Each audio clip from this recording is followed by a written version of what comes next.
The Epistle to the Hebrews.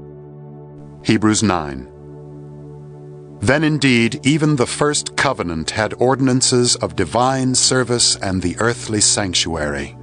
For a tabernacle was prepared, the first part, in which was the lampstand, the table, and the showbread, which is called the sanctuary, and behind the second veil the part of the tabernacle which is called the holiest of all, which had the golden altar of incense and the ark of the covenant overlaid on all sides with gold, in which were the golden pot that had the manna, Aaron's rod that budded, and the tablets of the covenant. And above it were the cherubim of glory overshadowing the mercy seat. Of these things we cannot now speak in detail.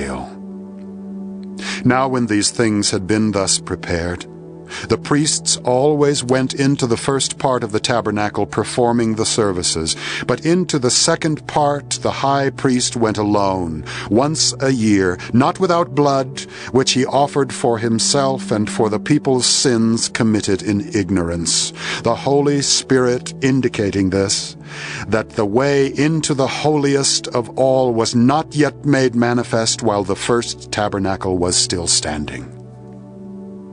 It was symbolic for the present time in which both gifts and sacrifices are offered, which cannot make him who performed the service perfect in regard to the conscience.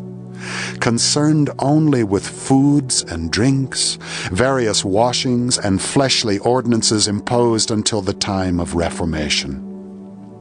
But Christ came as high priest of the good things to come, with the greater and more perfect tabernacle, not made with hands, that is, not of this creation, not with the blood of goats and calves, but with his own blood he entered the most holy place once for all, having obtained eternal redemption.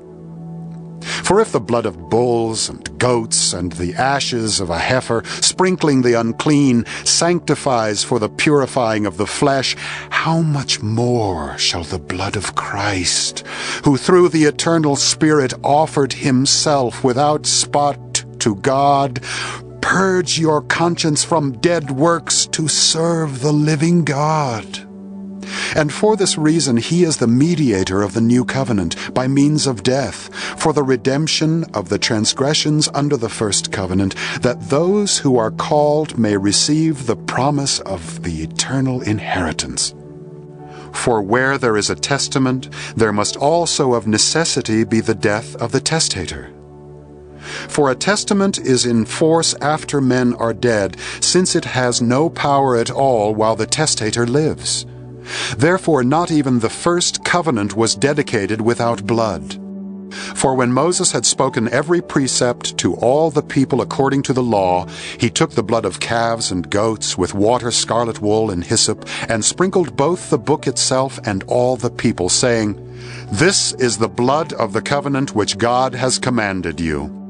Then likewise he sprinkled with blood both the tabernacle and all the vessels of the ministry. And according to the law almost all things are purged with blood, and without shedding of blood there is no remission. Therefore it was necessary that the copies of the things in the heavens should be purified with these, but the heavenly things themselves with better sacrifices than these.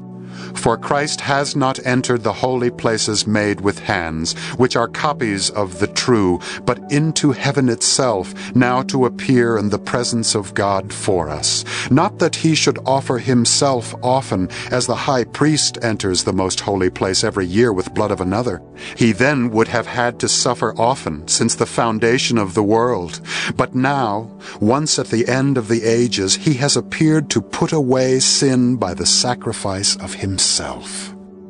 And as it is appointed for men to die once, but after this the judgment, so Christ was offered once to bear the sins of many. To those who eagerly wait for him he will appear a second time, apart from sin for salvation.